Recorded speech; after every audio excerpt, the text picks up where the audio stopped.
আপনি কি জানেন আপনি চাইলে আপনার চিন্তা ভাবনাগুলোকে কন্ট্রোল করতে পারেন এবং আপনি ভালো বা খারাপ কোন অনুভূতি ফিল করবেন সেটা আপনি নিজে ডিসাইড করতে পারেন। অনেকেই মনে করেন আমরা খুশি বা কষ্ট যে অনুভূতি ফিল করছি সেটা হয়তো অটোমেটিক্যালি হচ্ছে, বাট সত্যি কথা হচ্ছে আপনি যদি চান তাহলে খুশি বা কষ্ট কোন অনুভূতি ফিল করবেন সেটা আপনি ডিসাইড করতে পারেন। আমরা যদি আমাদের মনকে কন্ট্রোল করা না শিখি তাহলে কিন্তু মন আমাদেরকে কন্ট্রোল করবে। একজন মানুষ তার মনের মধ্যে যে ধরনের চিন্তা ভাবনা পোষণ করছেন তিনি সেরকমই হয়ে থাকেন।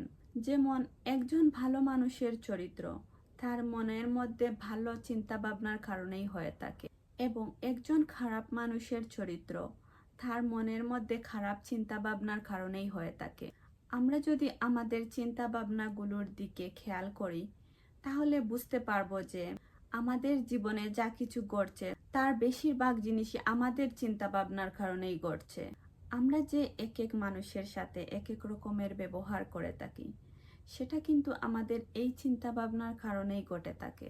আমরা যে মানুষ সম্পর্কে আমাদের মনে যেরকম চিন্তা পোষণ করি আমরা তার সাথে সেরকমই ব্যবহার করে থাকি।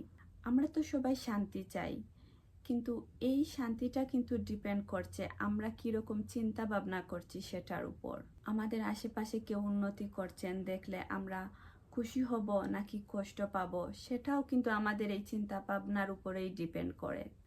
যেমন আমি যদি আমার ফ্রেন্ডের জীবনে উন্নতি করা দেখে চিন্তা করি যে ও তো আমার থেকে এগিয়ে গেল বা হয়তো ও আমার থেকে ভালো আছে, এইরকম চিন্তা করার কারণে দেখা যাবে আমি দুঃখ অনুভব করতে থাকবো। বাট আমি যদি এভাবে চিন্তা করি যে মাশাল্লাহ আমার ফ্রেন্ডটা অনেক ভালো করছে, ওর ভালো থাকারই কথা কারণ ও অনেক কাজ ও পরিশ্রম করেছে, আমিও নিজেকে ইমপ্রুভ করার জন্য এখন থেকে কাজ করে যাব, এরকম চিন্তা করলে কিন্তু আমি আবার ভালো ফিল করব। আমার ফ্রেন্ডের উন্নতি আমার একটা অনুপ্রেরণার মতো কাজ করবে। দেখুন সেম ঘটনা, বাট চিন্তা ভাবনার পার্থক্যের কারণে দুই রকম ফিল হচ্ছে। আর একটা এক্সাম্পল দিচ্ছি, কেউ বাইরে বৃষ্টি হচ্ছে দেখে বলেন কি যে একটা বাজে দিন আজ, বাইরে যাওয়া যাচ্ছে না বলে বিরক্তি প্রকাশ করেন। অন্যদিকে কেউ কেউ বলেন আজ বৃষ্টি হচ্ছে চলো খিচুড়ি রান্না করি আর বৃষ্টি দেখতে দেখতে খিচুড়ি খাই, অথবা চলো বৃষ্টিতে ভিজি।